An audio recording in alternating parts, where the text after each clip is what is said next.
할렐루야, 거룩한 주일을 맞이해서 예배를 드립니다. 본의 아니게 갑작스러운 상황 때문에 또 오늘도 영상으로 예배를 드리지만 상황과 여건에 굴하지 않고 마음과 뜻과 정성을 다해서 예배할 수 있는 귀한 시간 되면 좋겠습니다. 우리 시간 마음을 다해서 주를 고백할 때 성령 하나님이여 우리와 함께 하사 어떠한 상황에도 예배하기 원합니다라는 마음을 갖고 고백하면 좋을 것 같습니다.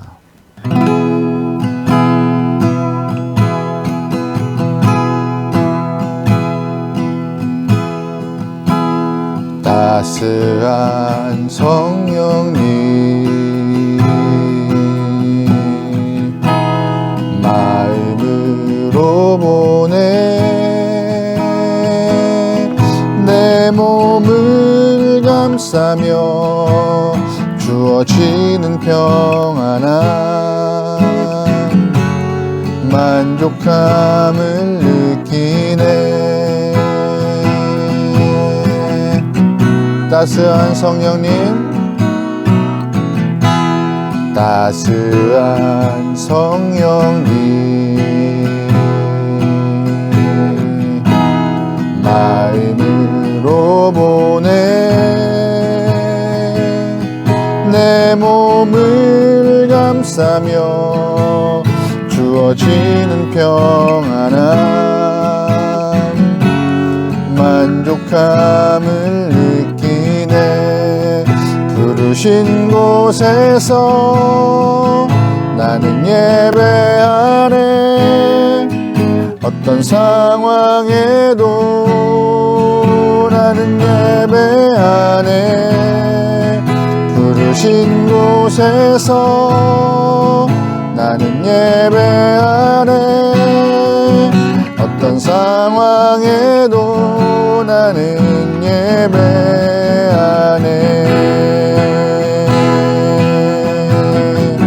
사랑과 진리의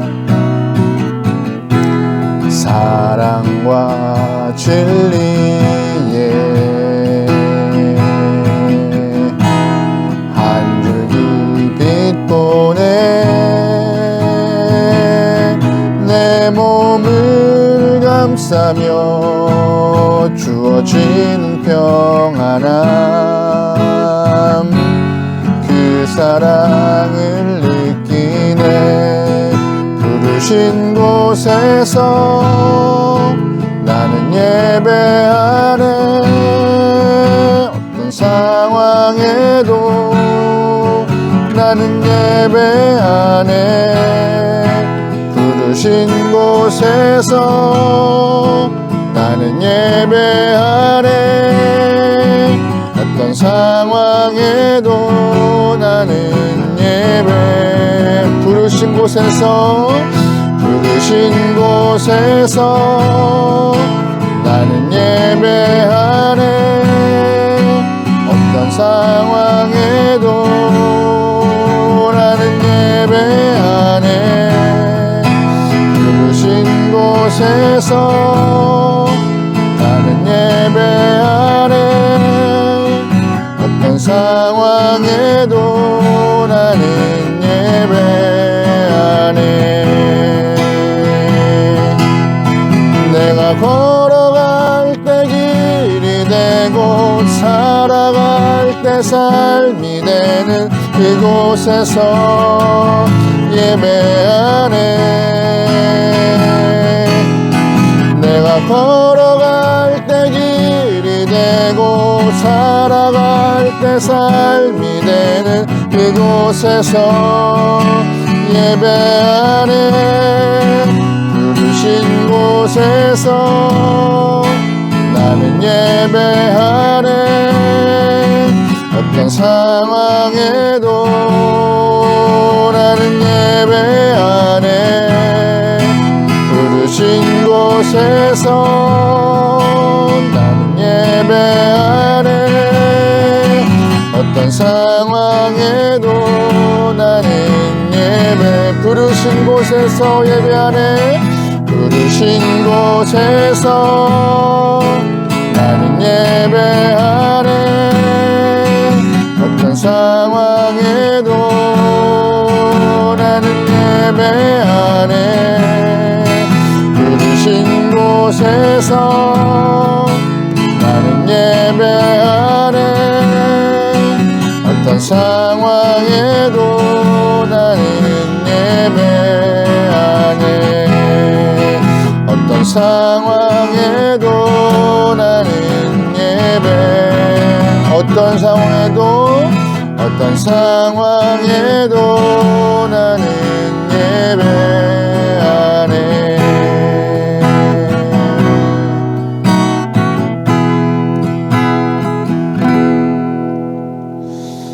하나님, 거룩한 주일을 맞이해서 각자의 가정에서 작은 모니터 어플을 놓고 예배를 드립니다. 우리의 상황이 여의치 않지만 그럼에도 우리의 마음은 온전히 주님께만 향할 수 있는 귀하고 복된 거룩한 주일 되게 허락하소서. 예배를 드림에 있어서 조금은 불편함과 어색함이 존재하지만 그럼에도 오직 우리의 마음은 주님께만 집중할 수 있도록 뜻과 정성을 다해서 주님을 기억하며 주님 한 분만을 높일 수 있는 귀한 우리의 시간을 허락하소서. 하나님, 예배를 드리는 모든 영혼들의 마음에 함께하셔서 그들이 어디에 있든지 주님 그들의 심령의 예배를 받으시고 그들에게 은혜 허락하사 하나님이 함께하심과 동행하심의 큰 역사함을 경험하시도록 주님 인도하여 주소서. 모든 걸 맡기오며 예수님의 이름으로 기도합니다. 아멘. 나는 전능하신 아버지 하나님 천지 창조주를 믿습니다. 나는 그의 유일하신 아들 우리 주 예수 그리스도를 믿습니다. 그는 성령으로 잉태되어 동정녀 마리아에게 나시고 본디오 빌라도에게 고난을 받아 십자가에 못 박혀 죽으시고 장사된 지 사흘 만에 죽은 자 가운데서 다시 살아나셨으며 하늘에 오르시어 전능하신 아버지 하나님 우편에 앉아 계시다가 거기로부터 살아있는 자와 죽은 자를 심판하러 오십니다. 나는 성령을 믿으며 거룩한 공교회와 성도의 교제와 죄를 용서받는 것과 몸의 부활과 영생을 믿습니다. 아멘. 이 시간 다 같이 기쁜 마음으로 주 앞에 찬양하며 고백하는 귀한 시간 되면 좋겠습니다.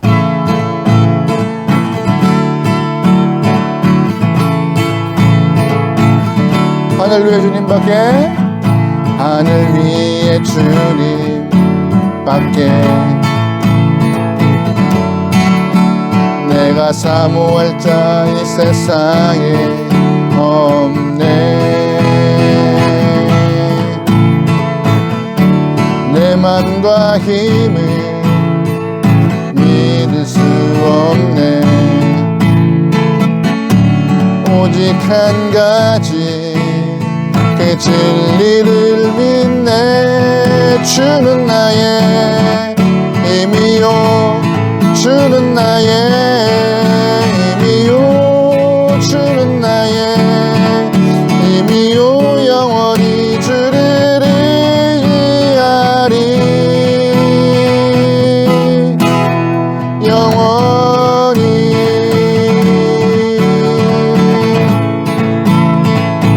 하늘 위에 주님밖에, 하늘 위에 주님밖에 내가 사모할 자 이 세상에 없네. 내 맘과 힘을 믿을 수 없네. 오직 한 가지 그 진리를 믿네. 주는 나의 힘이요, 주는 나의 힘이요, 주는 나의 힘이요, 영원히 주를 의지하리. 주는 나의 힘이요, 주는 나의 힘이요, 주는 나의 힘이요, 영원히 주를 의지하리.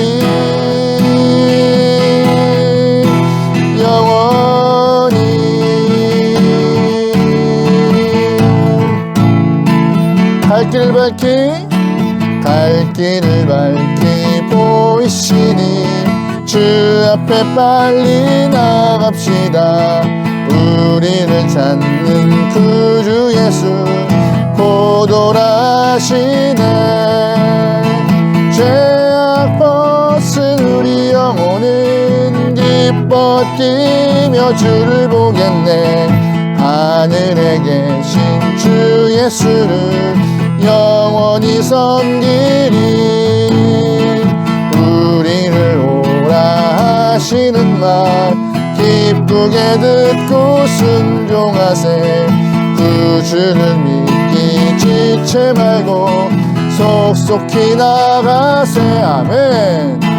죄악 벗은 우리 영혼은 기뻐 뛰며 주를 보겠네. 하늘에 계신 주 예수를 주 오늘 여기 계시오니 주 오늘 여기 계시오니 다 와서 주의 말씀 듣세. 듣기도 하며 생각하니 참 한 번 더 고백합니다. 주 오늘 여기에 주 오늘 여기 계시오니 다 와서 주의 말씀 듣세. 듣기도 하며 생각하니 참 진리시로다. 죄악 벗은 우리 영혼은 기뻐 뛰며 주를 보겠네. 하늘에 계신 주 예수를 영원히 죄악 벗은 우리 영혼은 죄악 벗은 우리 영혼은 기뻐 뛰며 주를 보겠네. 하늘에 계신 주 예수를 한 번 더 고백합니다.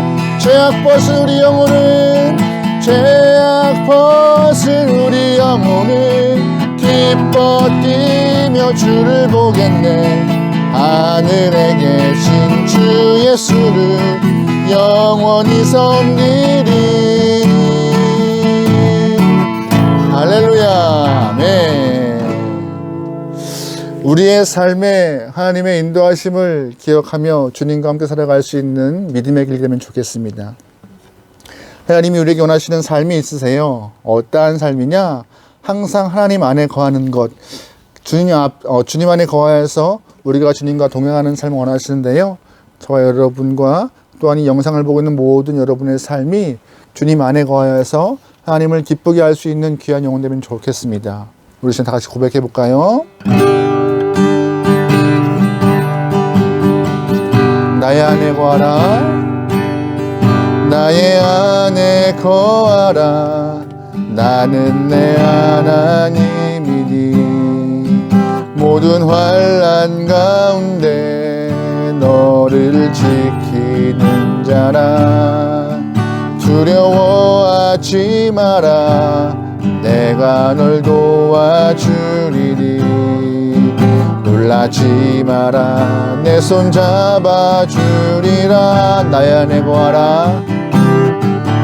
나의 안에 거하라. 나는 내 하나님이니 모든 환난 가운데 너를 지키는 자라. 두려워하지 마라. 내가 널 도와주리니 놀라지 마라. 내 손 잡아주리라.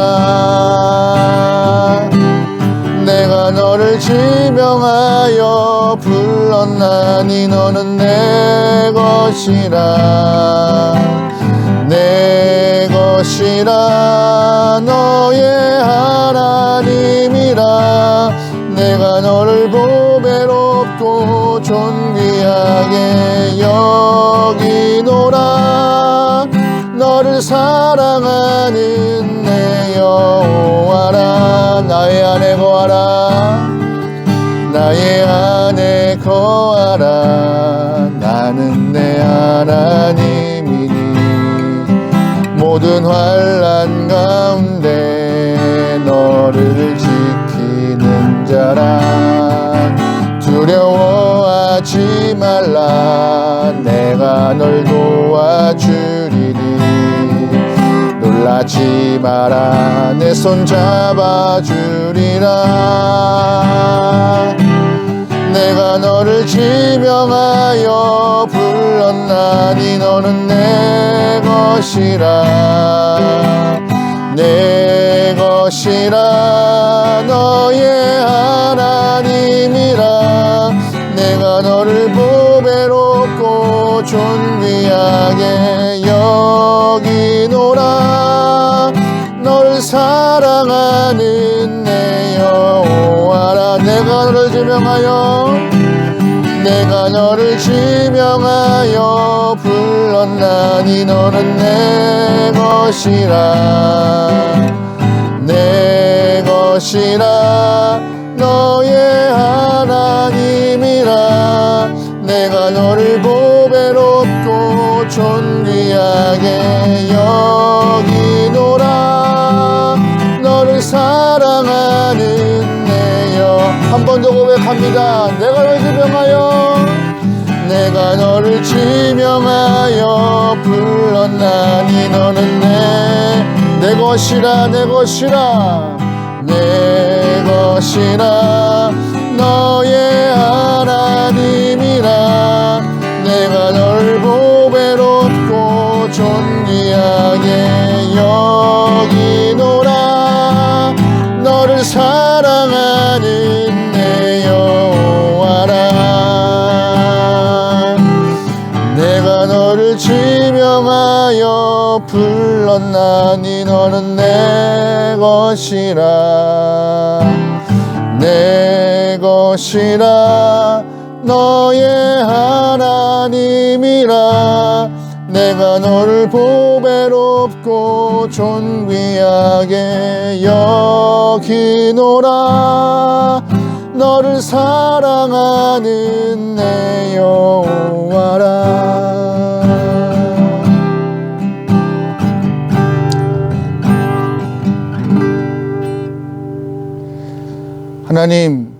하나님이 우리의 아버지 되심이 너무나 감사합니다. 하나님을 향하여서 우리의 믿음을, 우리의 사랑을 고백할 수 있는 귀한 자녀와 성도가 되게 허락하소서. 세상에 살지만 세상에 마음 두지 않고 주님께 마음 두어서 하나님 앞에서 아름답게 기뻐 뛰며 생활할 수 있는 모든 영혼 되어 주님의 품 안에, 주님의 그늘 안에, 푸른 수장 안에 껴나오니 우리의 삶을 주장하여 주소서. 근래에 코로나 확진자가 많이 늘고 있습니다. 하나님, 아픈 영혼 없게 허락하시고 다 지키시며 보호하사 건강한 육신과 영혼으로 주 앞에 쓰게 원하오며 또한 건강한 믿음을 통하여서 주님을 증거할 수 있는 성도가 되게 허락하소서. 삶에 많은 문제와 어려움들이 있습니다. 그때마다 기도로서 문제를 풀어가 하나님께 은혜를 경험할 수 있는 모든 영혼들이 허락하시고 마음밭이 토밭되어서 주님의 은혜를 잃어버리지 않고 잘 심겨 열매가 있는 모든 영혼들의 삶이 되게 주장하소서.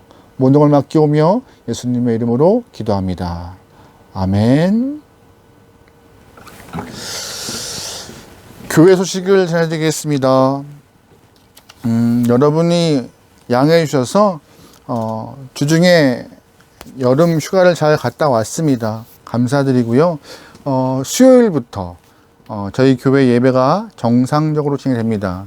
또한 슬기로운 아침 시간도 월요일부터 바로바로 올라가서 여러분이 경건 생활을 하는데 도움을 드리려 하니까는요, 이전과 같이 여러분이 여러분의 명혼을 위하여서 경건 생활을 잘 해나가면 좋을 것 같습니다.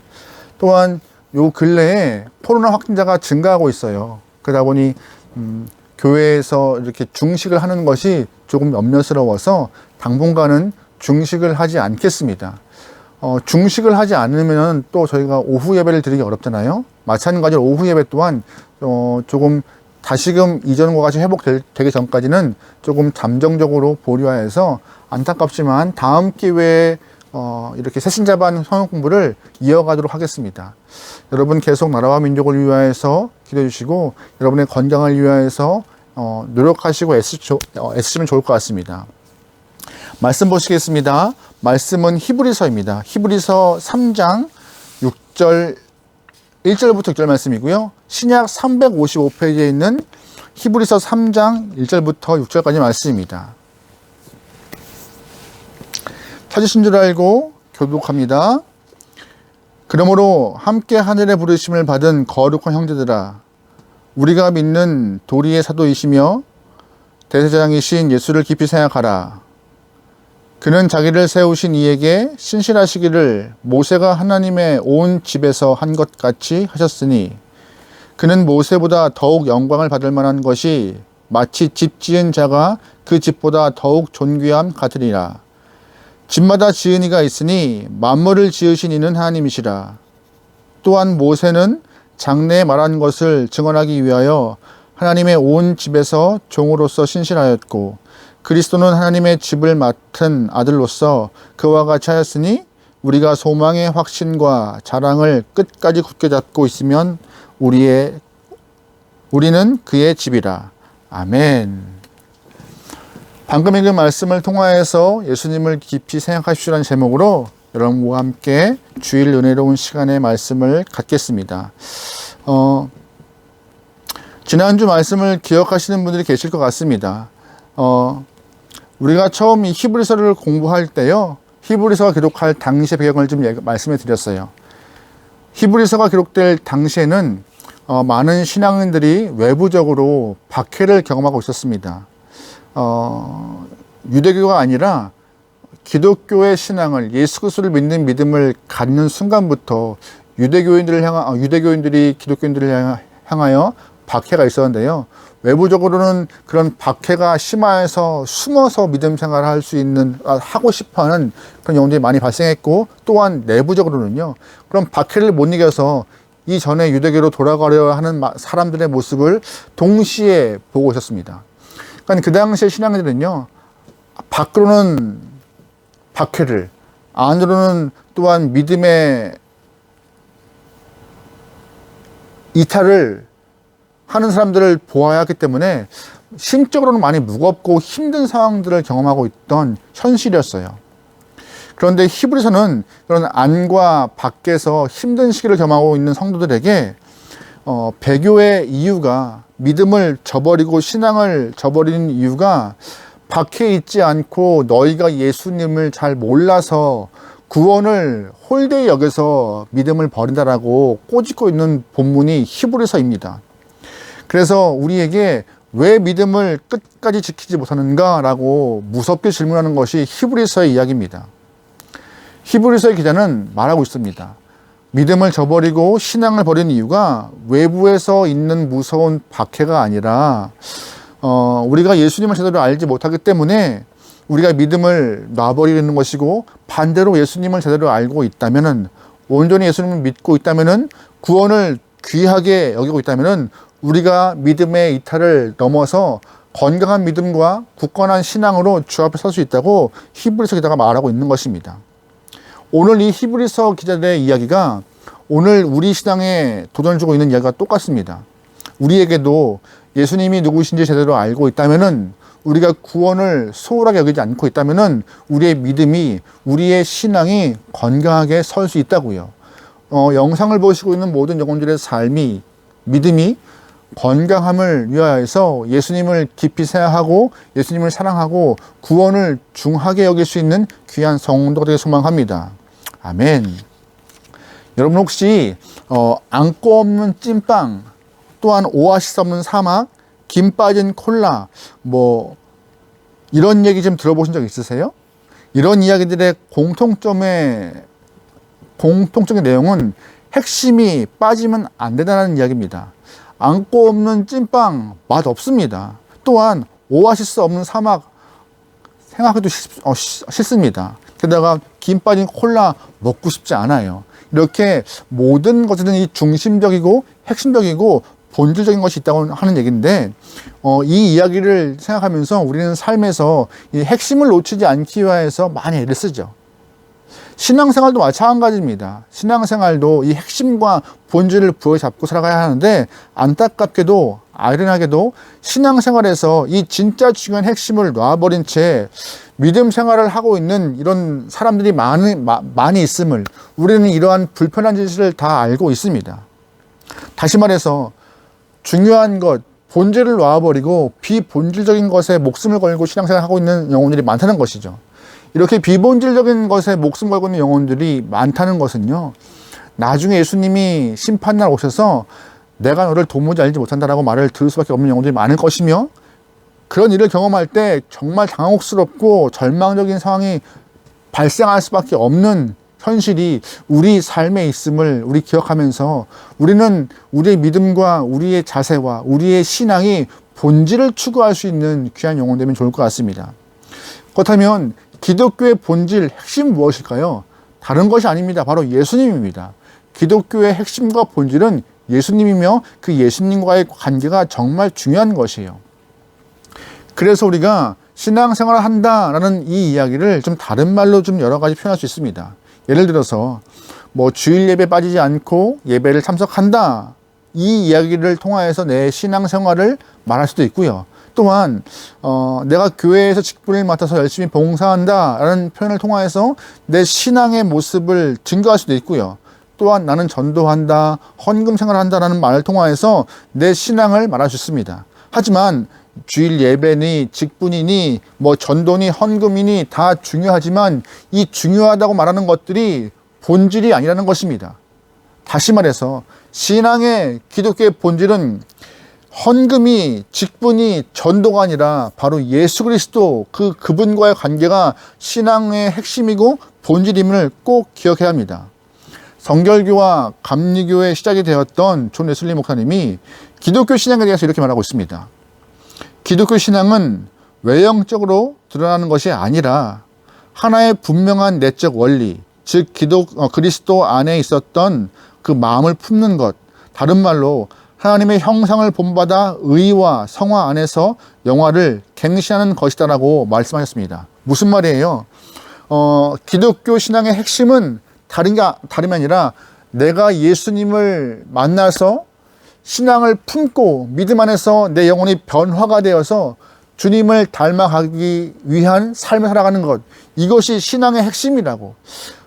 전도 중요하죠. 헌금 중요해요. 직분 중요해요. 하지만 더 중요한 것은 내 삶이 예수님을 닮아가는 것, 내 모습이 주님을 쫓아가는 것, 그 중심에 예수 그리스도를 품고 내가 살아가는 것, 그것이 기독교 신앙의 핵심이라고 말하고 있는 것입니다. 그렇기 때문에 우리 성경을 잘 보면요, 성경은 우리가 예수님과의 그런 온전한 관계에 이르기 이전까지는 결국은 어떤 문제에 대해서도 논의하거나 이렇게 타협하려고 하지 않습니다. 무슨 말인지 아세요? 예를 들어서 어떤 분이 교회에 와서 목사님, 나는 선한 삶을 살고 싶습니다 라고 고백한다면 성경은 말해요. 선한 삶 사는 것 중요하지만 그 이전에 먼저 예수를 만나는 것이 중요하다라고 성경은 말합니다. 다시요. 또한 어떤 분이 교회에 와서 목사님, 저는 교회에 와서 삶에 많은 문제가 있는데 그 문제를 해결받고 싶습니다라고 고백하는데 성경은 말해요. 삶에 많은 문제 있지. 하지만 그 문제보다 더 먼저 예수를 만나는 것이 우선이다라고 성경은 언급하고 있어요. 한 번 더요. 어떤 분이 교회에 와서 목사님, 저는요 마음의 평안함을 누리고 싶습니다라고 고백하는 경우 있다면 성경은 말해요. 마음의 평안함 중요하지. 하지만 먼저 네가 예수님을 만나느냐, 그것이 우선이다라고. 그래서 성경의 핵심은요 딱 하나예요. 예수님 중심적으로 모든 이야기가 펼쳐가고 있고 그 예수를 만나는 것이 정말 중요한 것이라고. 여러분, 예수님을 여러분 마음 안에 모시고 예수님을 여러분의 삶의 구원자로, 영혼의 목자로서 인정하고 계십니까? 그 삶이 우선되어야지만이 아까 언급했던 선한 삶, 삶의 문제, 평안함 다 이루어질 수 있는 것입니다. 가장 먼저가, 가장 우선이, 가장 중심이 예수 그리스도이며 그분과 함께 친분을 갖고 관계를 맺는 것, 이것이 바로 우리가 신앙인으로서 가져야 할 첫 번째 목적이라고, 신앙의 중심이라고 우리는 기억하며 알아야 합니다. 그렇다면 오늘 본문에서 신앙의 중심인 예수님에 대해서 히브리서 기자는 무엇이라 말하고 있을까요?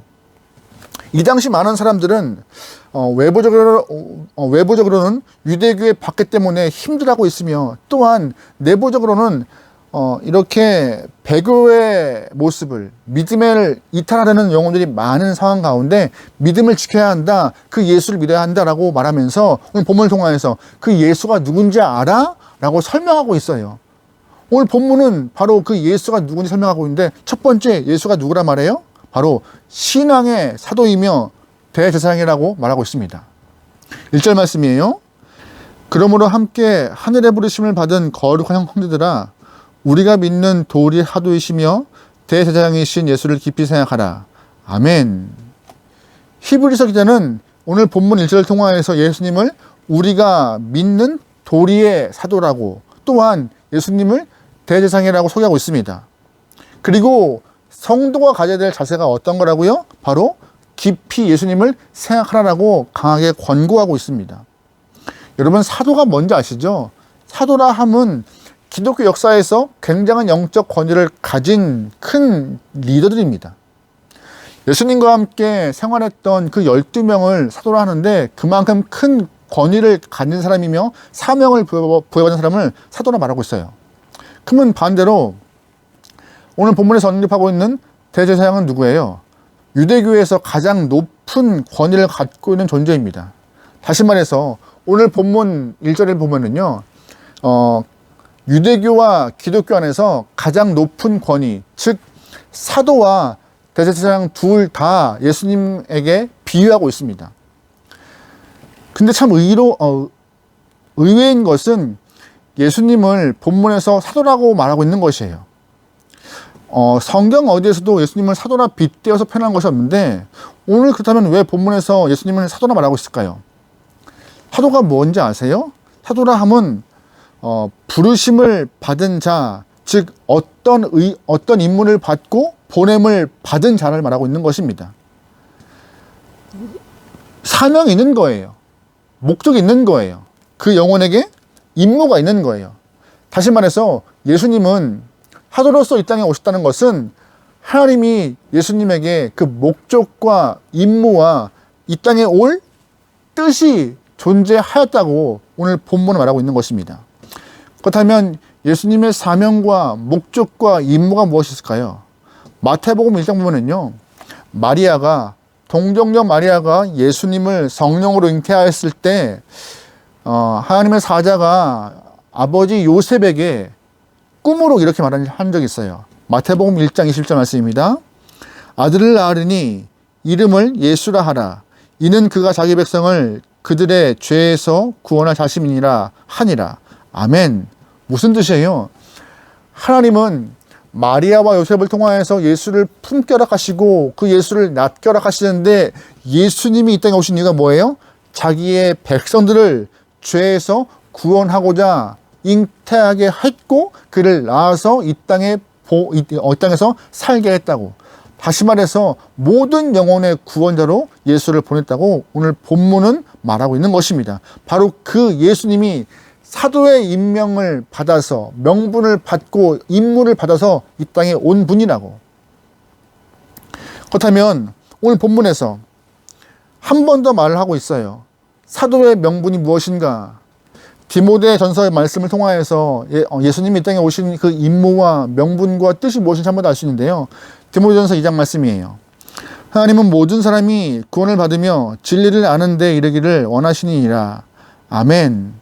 다시 말해서 하나님은 모든 사람이 죄사함을 경험하여서 진리를 경험하고 그 진리이신 하나님을 믿도록 하는 것이 뜻이라고, 그 목적이 있다라고. 그래서 이 목적을 이루기 위해서 예수님을 보내었고, 그 예수님이 그 목적을 이루기 위해서, 구원의 은혜를 이루기 위해서 인간들의 모든 죄를 담당하여 십자가에 직접 죽으시고 마지막에 돌아가실 때 다 이루었다라고 고백하면서 마무리하신 것입니다.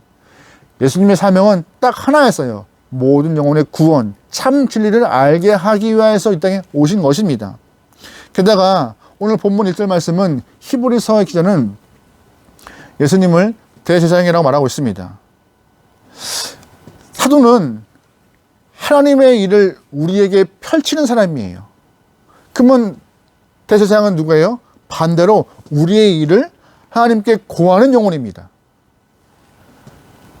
하나님께 나아갈 수 없는 죄인들을 위하여서 대제사장은 속죄 제사를 드려요. 죄에 대한 고백을 통하여서 주 앞에 내 죄를 용서하도록 제사를 드리고 하나님께 나아갈 수 있는 자리를 마련하는 것이 대제사장의 임무입니다. 그래서 예수님은요, 구약에서 매번 짐승을 담아서 속죄의 제물을 드려서 제사를 드렸던 그 예배를 다 깨버리고 예수님이 직접 속죄 제물이 되어서 하나님께 갈 수 있는 길을 열어놓았다고, 그래서 대제사장과 같이 그 역할을 감당하였다고 히브리서는 말하고 있어요. 히브리서 10장 말씀에 이런 편이 있는데요. 그러므로 형제들아, 우리가 예수의 피를 힘입어 성소에 들어갈 담력을 얻었나니 그 길은 우리를 위하여 휘장 가운데로 열어놓으신 새로운 살 길이요 휘장은 곧 그의 육신이라. 아멘. 예수님이 죽으심으로 우리가 하나님께 갈 길을 여신 분이 예수님이라고. 예수님은 본문에서 완벽히 말해요. 하나님의 사명, 구원을 우리에게 알려주고 그 구원의 진리를 선포하기 위해서 이 땅에 오신 분이시고, 그 구원의 진리를 우리에게 알려주기 위해서 직접 십자가의 죽으심으로 하나님께 올라갈 수 있는 길을 열어놓으신 그런 분이라고. 사도의 직분과 대사장의 직분을 다 감당하신 분이 바로 예수님이라고. 그분을 믿는 것이 참 믿음이며 그 어떤 것보다 예수를 나의 구주로 믿는 것이 정말 중요한 일이라고. 믿음을 버려버리는 것, 그런 행동하면 안 된다고 히브리서 기자가 오늘 본문을 읽는 유대교로 돌아가려는 마음들을 가진 영혼들을 향해서 고백하고 선포하는 이야기입니다. 예수가 그만큼 중요한 분이다. 그 예수를 놓치면 안 된다. 여러분, 우리 1절 말씀 기억하시면서 여러분도 그 예수님을 놓지 않길 소망합니다. 세상에 어떤 시험과 어떠한 유혹이 있다 할지라도 그 예수를 놓지 않고 끝까지 믿음 안에서 승리할 수 있는 저와 여러분의 삶이 되어서 하나님의 기쁨 되길 소망합니다. 하나님은요, 우리가 우리의 상황 형편 때문에 주님을 놓아버리는 일을 원치 않으세요.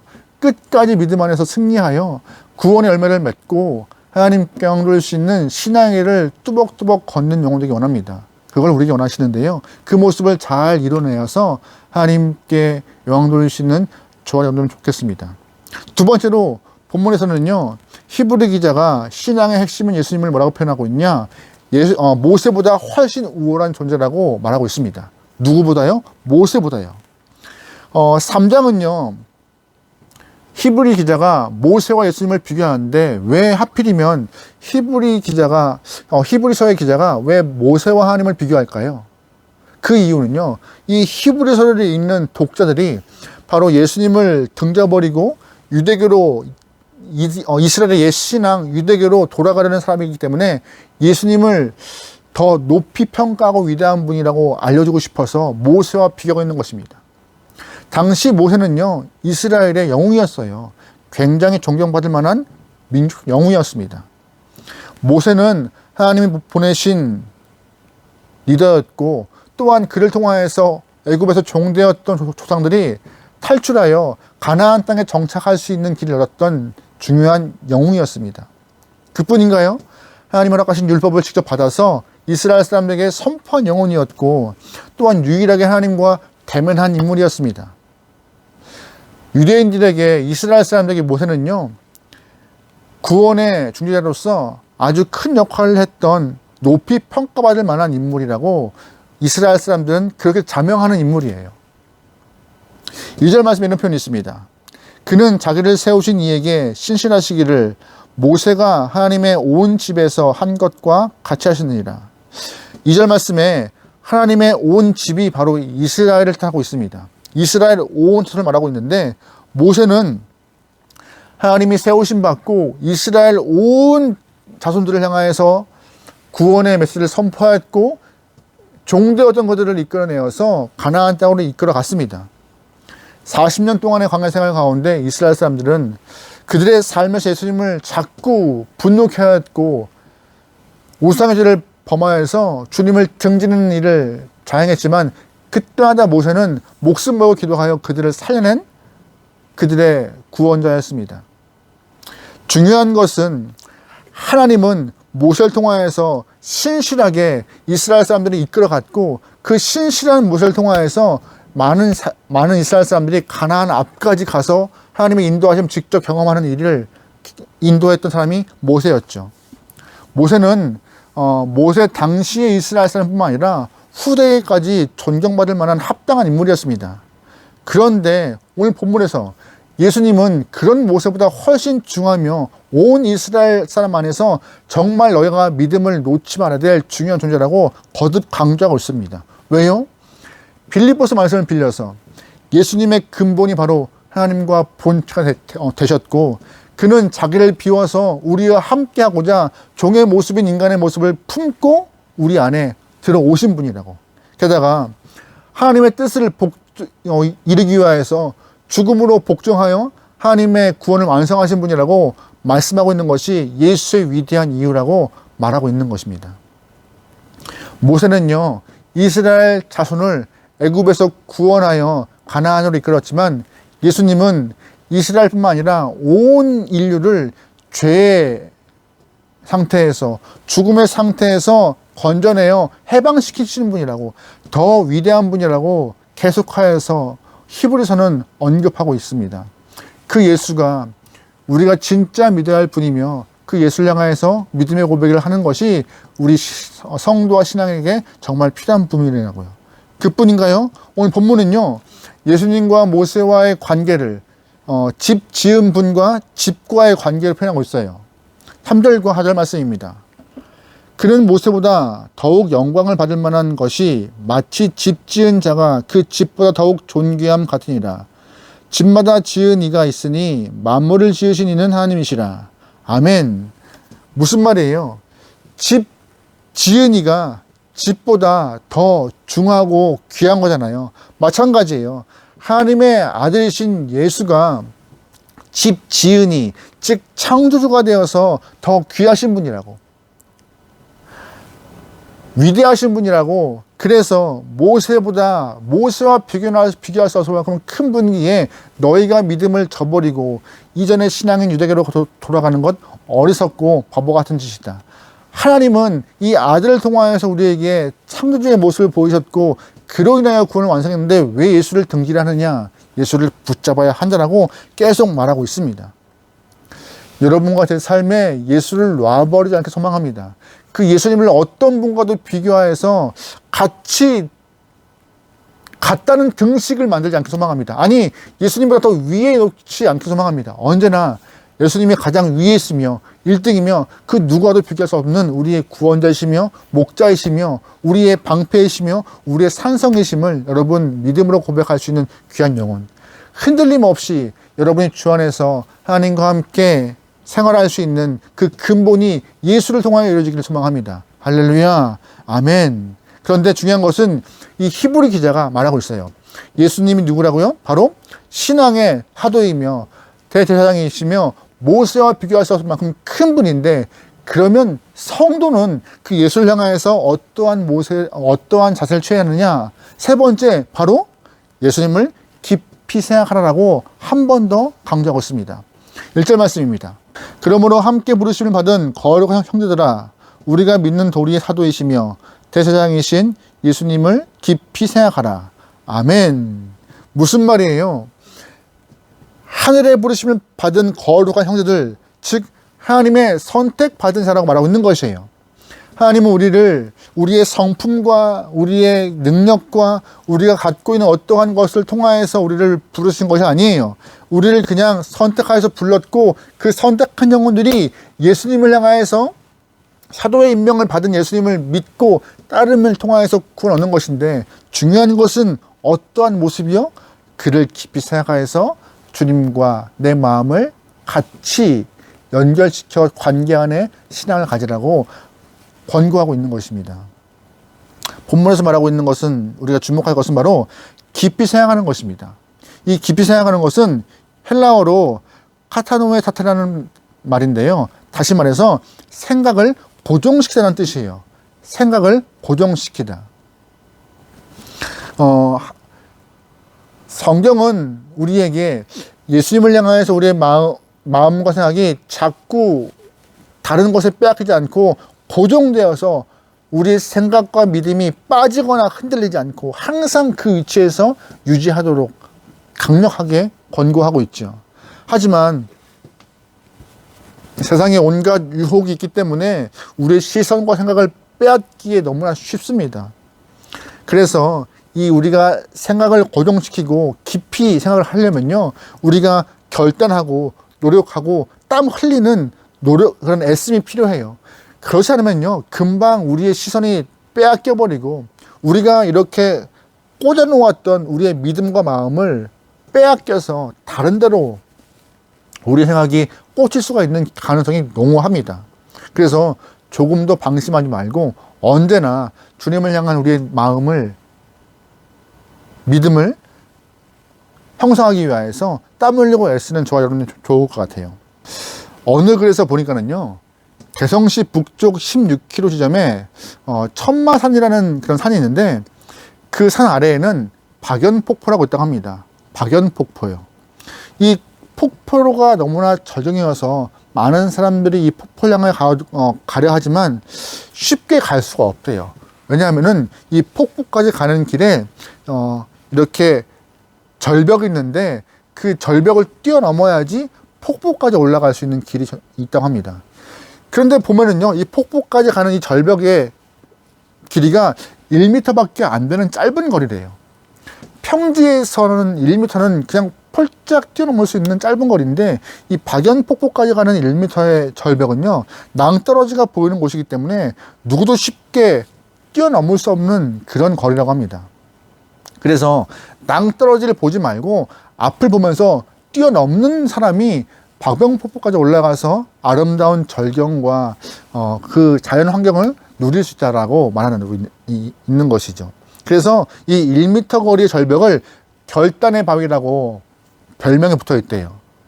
앞을 보고 뛰어넘어야 하는 그런 결단의 모습 필요하다고요. 낭떠러지 보면은 절대 못 뛰지만 앞을 보고 뛰는 결단, 우리의 시선과 마음이 이 1m 결단의 바위 위에 서 있는 것과 같이 땅에 꽂히지 않고 폭포를 향하여 갔던 그 시선과 같이 예수님을 향하여서 우리의 시선이 고정될 수 있기를 소망합니다. 그래야 우리가 예수님을 만나고 경험하고 또한 관계를 맺어서 아름다운 믿음 생활을 끝까지 유지할 수 있는 것입니다. 우리의 시선과 상황 흔들리지 않을 수 있는 것이에요. 우리가 예수님을 경험했고 예수님을 보았기 때문에, 만났기 때문에 하나님을 믿고 신뢰하며 지금도 믿음의 길을 가고 있잖아요. 그런데 잠깐의 방심이 그 시선을 빼앗아버리고 믿음을 빼앗아버리고 구원에 소홀히 여겨서 자꾸 다른 것에 시간을 쏟아부었고 내 생각을 쏟아부어 하나님 보시기에 우리의 믿음이, 신앙이 약해질 수밖에 없는 영혼들이 많다고 말하고 있는 것입니다.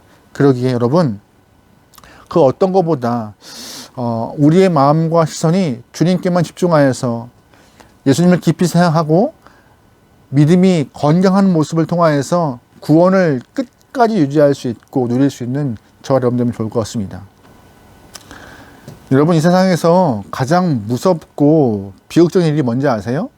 변화의 기회를 놓치는 것입니다. 무슨 말이에요? 우리가 내가 내 자신의 삶에 집중하는 순간 있고 없음에 또한 없는 것에 집중하여서 자꾸 삶의 피폐함만 느껴져요. 왜 없을까? 왜 안 될까? 하지만 우리가 예수님께 집중하는 순간 그 예수님이 우리의 삶을 변화시키고 이끌어 가십니다. 변화의 기회를 자꾸 주시고 변화를 통하여서 성장케 하시는 분이 예수님이세요. 다시 말해서 그 가장 삶에서 무섭고 비극적인 일은 그 변화의 순간, 변화의 힘을 잃어버리는 것, 변화를 체험하지 못하는 것이에요. 예수님 때문에 누리는 여러 가지 변화를 경험하지 못하는 것이 삶의 가장 큰 비극인 것이죠. 인생의 변화, 생명의 변화, 자세의 변화, 관계의 변화, 가치의 변화, 이 모든 변화가 발생하는 예수님, 그 예수님을 향하여서 우리의 믿음과 마음과 생각 고정시켜 장성한 분량까지 성장할 수 있는 저와 여러분 되면 좋을 것 같습니다. 오늘 본문은 말해요. 예수님 깊이 생각하라고요. 왜요? 그 예수님은 사명을 갖고 오신 분이시기 때문에, 그의 사명은 우리에게 구원과 진리를 알려주시는 임무를 부여받았고 그 임무를 위하여서 십자가에서 돌아가신 분이셨다고. 또한 예수님은 제사장의 역할을 감당하신 분이라고요. 우리에게 하나님께 갈 수 있는 길을 열어주신 분이라고 오늘 본문은 말합니다.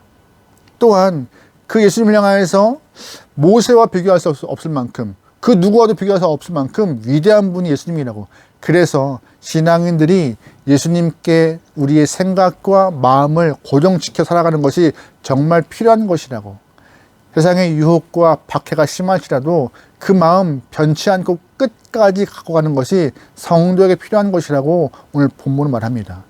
오늘 본문을 기억하면서 저와 여러분의 삶이 주님께 고정된 영혼, 예수를 깊이 생각하여서 은혜가 마르지 않고 주님의 부으시는 그 은혜가 넘칠 수 있는 여러분과 제 삶이 되기를 소망합니다. 아멘. 기도하시겠습니다. 하나님, 우리의 삶에서 예수님을 깊이 묵상하며 예수님과 함께 동행할 수 있는 귀한 영혼이 되게 하옵소서. 세상에 아무리 귀한 것이 있다 할지라도 주님과 비교할 수 없습니다. 그러기에 그 예수를 내 안에 품고 예수를 가장 높이 두며 예수님을 가장 사랑할 수 있는 성도의 삶이 되게 하옵소서. 하루하루 살아갈수록 매일매일 더 뜨겁게 주님을 사랑하며 신뢰할 수 있는 귀한 영혼이 되게 나오니 우리의 심령을 주장하여 주옵소서. 모든 걸 맡기오며 예수님의 이름으로 기도합니다. 아멘. 우리 말씀을 기억하시면서 찬양 하나 할까요? 찬송가 315작 내 주되신 주를 참 사랑하고 이 시간 다 같이 고백합니다.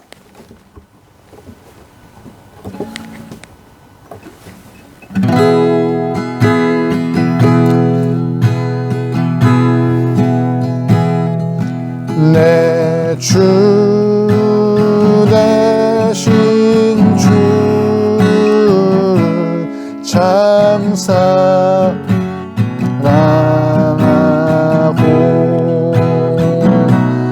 곧 그에게 죄를 다 고합니다. 그는 은혜를 주신 내 예수시니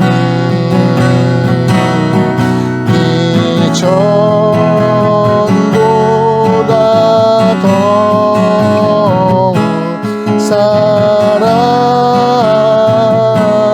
사랑합니다. 주 날 사랑하사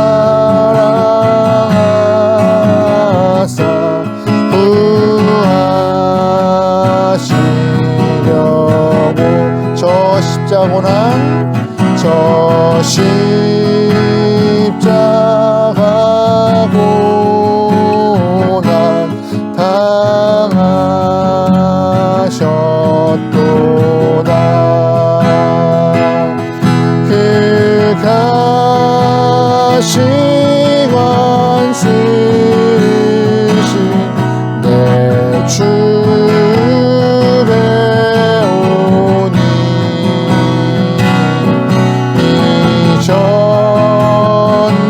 이전보다 더욱 사랑합니다. 내 평생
하나님, 날마다 주님을 사랑하며 주님과 함께 아름다운 신앙을 키워갈 수 있는 모든 영혼들에게 허락하소서.